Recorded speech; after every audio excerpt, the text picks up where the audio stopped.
Hello students, आज हम start कर रहे हैं बीएससी पार्ट सेकंड का पेपर फर्स्ट रियल एनालिसिस। देखिए, रियल एनालिसिस में जो यूनिट नंबर फर्स्ट है उसमें हम रियल नंबर के नेबरहुड, उसके इंटीरियर पॉइंट, लिमिट पॉइंट, इन सभी पॉइंट्स के बारे में डिस्कस करेंगे। तो हमारा आज का टॉपिक है neighbourhood of a real number. किसी भी रियल नंबर का नेबरहुड या प्रतिवेश क्या होता है। तो हमारे पास प्रतिवेश दो टाइप के होते हैं, एक होता है सूक्ष्म प्रतिवेश और एक होता है प्रतिवेश। तो सबसे पहले हम सूक्ष्म प्रतिवेश की परिभाषा देखेंगे। सपोज ए कोई भी एक रियल नंबर है और मान लीजिए ये कोई भी अपने पास एक रियल नंबर है ए। ये अपने पास रियल लाइन पर कोई भी एक रियल नंबर है। सपोज ये रियल लाइन है, इस पर कोई भी एक रियल नंबर है ए। तो इस रियल नंबर में हम कोई पॉजिटिव नंबर ऐड कर देते हैं और सब्सट्रैक्ट कर देते हैं। तो हमने एप्सिलॉन एक पॉजिटिव नंबर लिया और हमने जो रियल नंबर ए है इसमें एप्सिलॉन ऐड कर दिया। तो ये है अपने पास ए प्लस एप्सिलॉन, और एप्सिलॉन ही सब्सट्रैक्ट कर दिया तो ये है ए माइनस एप्सिलॉन। तो ए माइनस एप्सिलॉन से ए प्लस एप्सिलॉन तक का जो विवरित अंतराल बनेगा, इस विवरित अंतराल को बिंदु ए का एप्सिलॉन प्रतिवेश कहते हैं। तो परिभाषा देखिए, ए एक वास्तविक संख्या है, एप्सिलॉन एक धनात्मक संख्या है। तो विवरित अंतराल A minus epsilon to A plus epsilon बिंदु ए का एप्सिलॉन प्रतिवेश कहलाता है। ठीक है, इसको हम इस सिंबल से डिनोट करते हैं, एप्सिलॉन नेबरहुड ऑफ ए। इसको रीड करेंगे एप्सिलॉन नेबरहुड ऑफ ए, बिंदु ए का एप्सिलॉन प्रतिवेश। ठीक है, तो बिंदु ए का जो एप्सिलॉन प्रतिवेश है वो क्या होता है, ए माइनस एप्सिलॉन से ए प्लस एप्सिलॉन तक के विवरित अंतराल में जितने भी बिंदु आते हैं, इन सभी बिंदुओं के समुच्चय को हम बिंदु ए का एप्सिलॉन प्रतिवेश कहते हैं। किसी भी बिंदु का जो एप्सिलॉन प्रतिवेश होते हैं वो एक से ज़्यादा संभव हैं, क्योंकि एप्सिलॉन एक स्वेच्छ धनात्मक संख्या है। एप्सिलॉन की हम जैसे जैसे अलग अलग वैल्यू पुट करेंगे, धनात्मक वैल्यू, तो हमें अलग अलग एप्सिलॉन प्रतिवेश प्राप्त होंगे।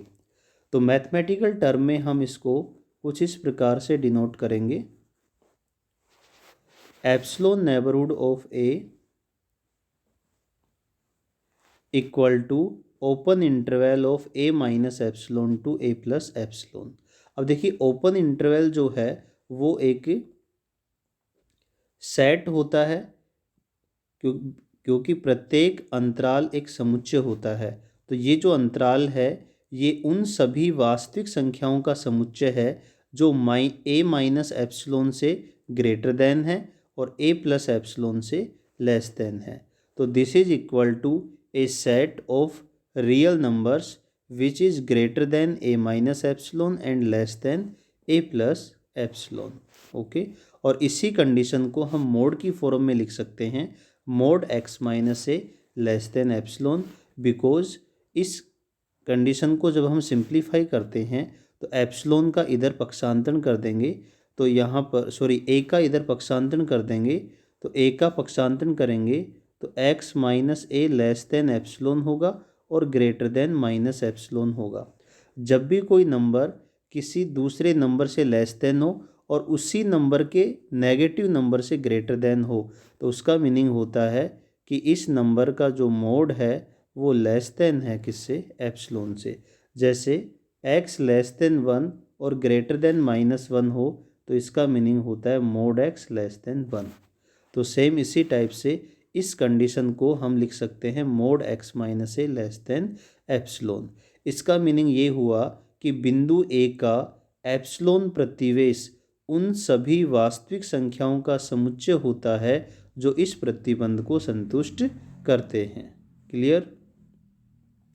तो इसे कहते हैं बिंदु ए का एप्सिलॉन प्रतिवेश। उसके बाद हम बात करते हैं प्रतिवेश की। ये तो एप्सिलॉन प्रतिवेश हो गया। अब प्रतिवेश क्या होता है, देखिए, सपोज ए अपने पास कोई भी एक सेट है जो रियल नंबर आर का सबसेट है और कोई भी एक पॉइंट है स्मॉल ए। तो ये जो सेट है ये इस पॉइंट ए का प्रतिवेश कहलाता है या नेबरहुड कहलाता है यदि ए का कोई भी एक एप्सिलॉन प्रतिवेश ऐसा विद्यमान हो जो सबसेट हो ए का। मतलब पॉइंट ए का एक एप्सिलॉन नेबरहुड ऐसा मिल जाए जो सेट ए का सबसेट हो, तो हम कहेंगे कि सेट ए पॉइंट ए का प्रतिवेश है। तो परिभाषा देखिए इसकी, समुच्चय ए जो कि आर का सबसेट है किसी बिंदु x बिलोंग्स टू आर का प्रतिवेश कहलाता है यदि एक धनात्मक संख्या एप्सिलॉन इस प्रकार की विद्यमान हो ताकि x का एप्सिलॉन प्रतिवेश सबसेट हो a का, और जो x का एप्सिलॉन प्रतिवेश है उसके अंदर x तो विद्यमान होगा ही, इसलिए क्या लिखा है x belongs to x minus epsilon to x plus epsilon. क्योंकि ये पॉइंट x है तो x का एप्सिलॉन प्रतिवेश ये विवृत अंतराल होगा, तो इसके अंदर कौन विद्यमान है, x तो पहले से विद्यमान है, तो x बिलोंग कर रहा है x के एप्सिलॉन प्रतिवेश में और ये सबसेट है किसका, a का। ठीक है, तो कोई भी समुच्चय a किसी बिंदु x का प्रतिवेश कहलाता है यदि बिंदु x का एक एप्सिलॉन प्रतिवेश ऐसा मिल जाए जो समुच्चय a का सबसेट हो। उसके बाद आता है किसी भी बिंदु का निष्कासित प्रतिवेश। देखिए निष्कासित प्रतिवेश क्या होता है, जिस बिंदु के किसी भी बिंदु के प्रतिवेश में से यदि उस बिंदु को हटा दिया जाए, जैसे हम बिंदु x का प्रतिवेश ज्ञात करें और सपोज बिंदु x का प्रतिवेश क्या है, a है, तो a में से यदि इस बिंदु को हटा दें तो हम a को क्या कहेंगे, बिंदु x का निष्कासित प्रतिवेश कहेंगे। तो यदि किसी बिंदु के प्रतिवेश में से स्वयं बिंदु को हटा दिया जाए तो वह प्रतिवेश बिंदु का निष्कासित प्रतिवेश कहलाता है। इसके कुछ एग्जाम्पल देख लेते हैं। सबसे पहला एग्जाम्पल है किसी अरिक्त सीमित समुच्चय, मतलब कोई भी एक अरिक्त सीमित समुच्चय किसी बिंदु का प्रतिवेश नहीं होता है। कोई भी समुच्चय यदि कैसा है, अरिक्त है और सीमित है, सीमित का मतलब फाइनाइट सेट है, तो वो ऐसा समुच्चय किसी भी बिंदु का प्रतिवेश नहीं बन सकता। इसका रीज़न ये है, ये मान लीजिए अपने पास कोई भी एक सेट है जिसके अंदर एलिमेंट हैं x1, x2, x3 and so on xn। ठीक है, ये कैसा समुच्चय है, अरिक्त है और सीमित समुच्चय है क्योंकि इसमें n अवयव हैं। तो ये समुच्चय किसी भी बिंदु का प्रतिवेश नहीं हो सकता। क्यों नहीं हो सकता, सपोज हमने कोई भी एक रियल नंबर लिया x क्या है, कोई भी एक रियल नंबर है, तो ये समुच्चय इस बिंदु का प्रतिवेश नहीं बन सकता। क्यों, क्योंकि प्रतिवेश बनने के लिए क्या कंडीशन होती है, समुच्चय a बिंदु x का प्रतिवेश कब बनता है, जब हमें x का एक एप्सिलॉन प्रतिवेश ऐसा मिल जाए जो सबसेट हो किसका, a का, तब हम कहेंगे कि समुच्चय a बिंदु x का प्रतिवेश है। लेकिन यदि समुच्चय परिमित समुच्चय है तो ये स्थिति कभी भी संभव नहीं हो सकती। मतलब बिंदु x का ऐसा कोई भी एप्सिलॉन प्रतिवेश नहीं बन सकता जो समुच्चय a का सबसेट हो। उसका रीज़न ये है, ये जो प्रतिवेश है, जो एप्सिलॉन प्रतिवेश है, ये एक अनंत समुच्चय है, मतलब इसमें अवयवों की संख्या अनंत है और इसमें अवयवों की संख्या परिमित है, तो ये कभी भी इसका सबसेट नहीं बन सकता। इसलिए हम ये कहेंगे कि कोई भी समुच्चय यदि परिमित है तो वो समुच्चय किसी भी बिंदु का प्रतिवेश नहीं बन सकता। दूसरा एग्जाम्पल देख लीजिए, प्रत्येक विवृत अंतराल अपने प्रत्येक बिंदु का प्रतिवेश होता है। कोई भी विवृत अंतराल हम लें तो वो विवृत अंतराल अपने स्वयं के सभी बिंदुओं का क्या होता है, प्रतिवेश होता है। जैसे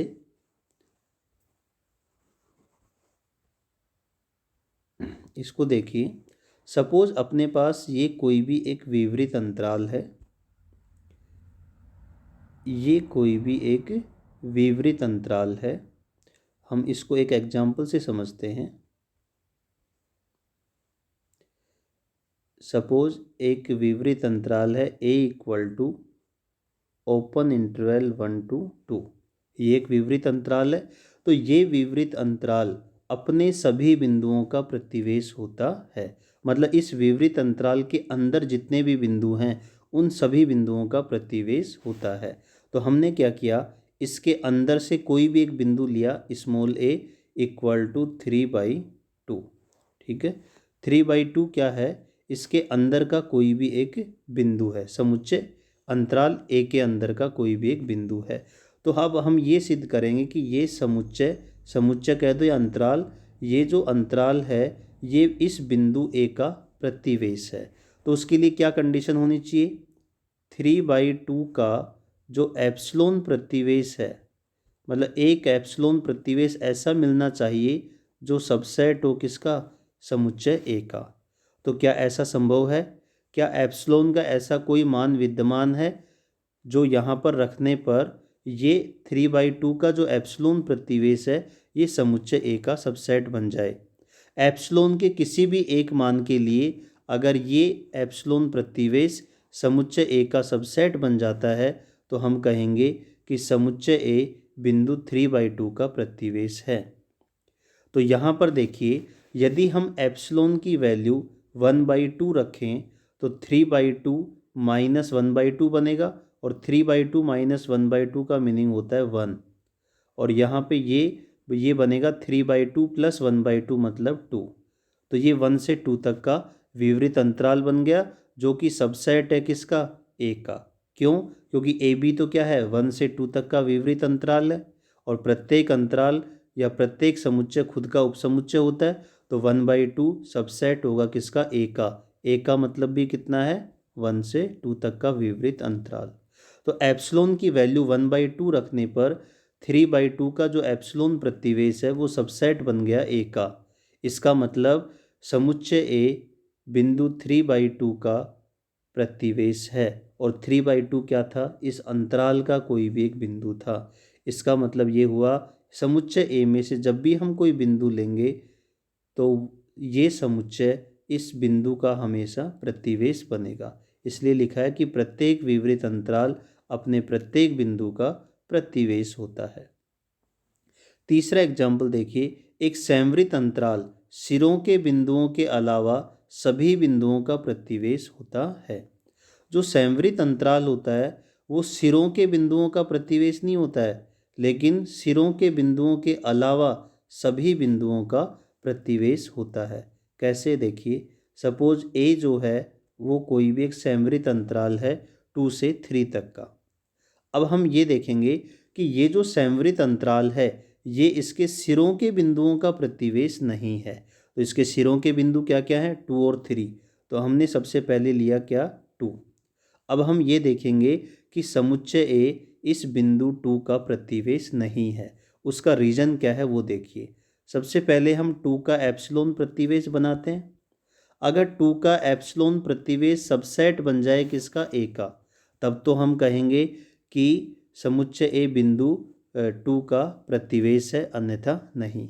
लेकिन ये जो 2 का एप्सिलॉन प्रतिवेश है ये कभी भी समुच्चय ए का सबसेट नहीं बन सकता। उसका रीज़न ये है कि इस एप्सिलॉन प्रतिवेश में 2 प्लस एप्सिलॉन, 2 प्लस एप्सिलॉन का मतलब ग्रेटर देन 2, और 2 माइनस एप्सिलॉन का मतलब लेस देन 2। मतलब इस अंतराल के अंदर 2 से छोटी संख्याएं भी विद्यमान होंगी, लेकिन समुच्चय ए के अंदर तो 2 से छोटी कोई भी संख्या विद्यमान नहीं है। इसका मतलब ये जो 2 का एप्सिलॉन प्रतिवेश है ये समुच्चय ए का सबसेट कभी भी नहीं बन सकता। मतलब इस एप्सिलॉन प्रतिवेश के अंदर जितने भी बिंदु हैं वो सभी बिंदु इसके अंदर समुच्चय ए के अंदर कभी भी नहीं आ सकते, क्योंकि इस प्रतिवेश के अंदर 2 से छोटी संख्याएं भी हैं लेकिन समुच्चय ए के अंदर 2 से छोटी संख्याएं नहीं हैं। इसलिए हम ये कह सकते हैं कि एप्सिलॉन के किसी भी मान के लिए, किसी भी धनात्मक मान के लिए ये जो 2 का एप्सिलॉन प्रतिवेश है ये समुच्चय ए का सबसेट नहीं बन सकता। इसलिए समुच्चय ए इस बिंदु का प्रतिवेश नहीं हो सकता।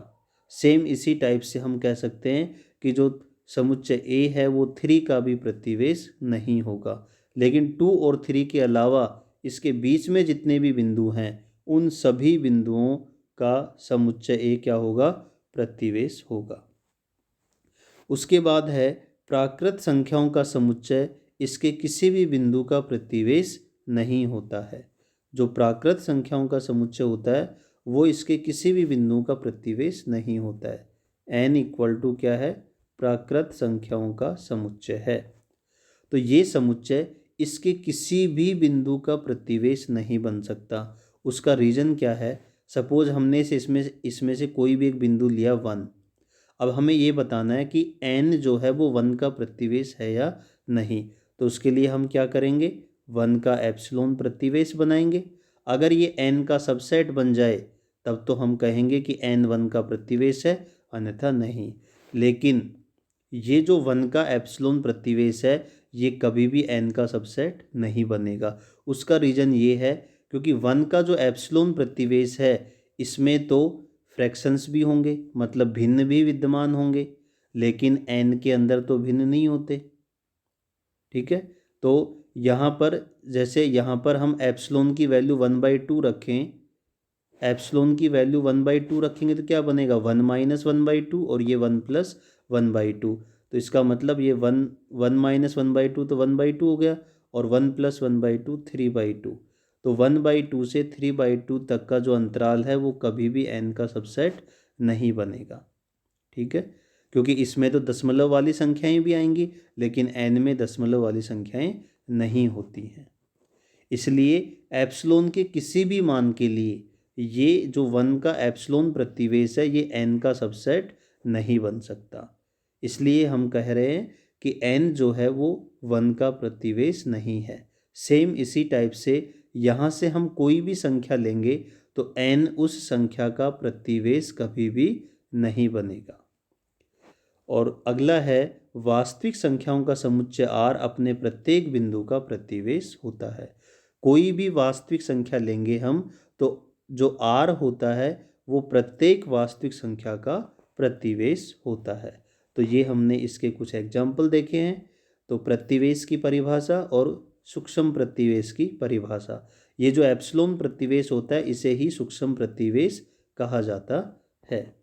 तो सूक्ष्म प्रतिवेश तो क्या होता है, कोई भी एक बिंदु लिया a, उसमें एक धनात्मक संख्या ऐड कर दी और सब्सट्रैक्ट कर दी, तो a - एप्सिलॉन से a + एप्सिलॉन तक का जो विवरित अंतराल है वही क्या कहलाता है, बिंदु a का सूक्ष्म प्रतिवेश या एप्सिलॉन प्रतिवेश कहलाता है। और प्रतिवेश क्या होता है, कोई भी समुच्चय a किसी बिंदु का प्रतिवेश कहलाता है यदि बिंदु a की जगह x है यहाँ पर, यदि बिंदु x का एक एप्सिलॉन प्रतिवेश ऐसा मिल जाए जो सबसेट हो a का, तो समुच्चय a बिंदु x का प्रतिवेश कहलाता है। और ये प्रतिवेश के एग्जाम्पल हो गए, बाकी डिस्कस करेंगे हम अगले लेक्चर में। Okay, thank you.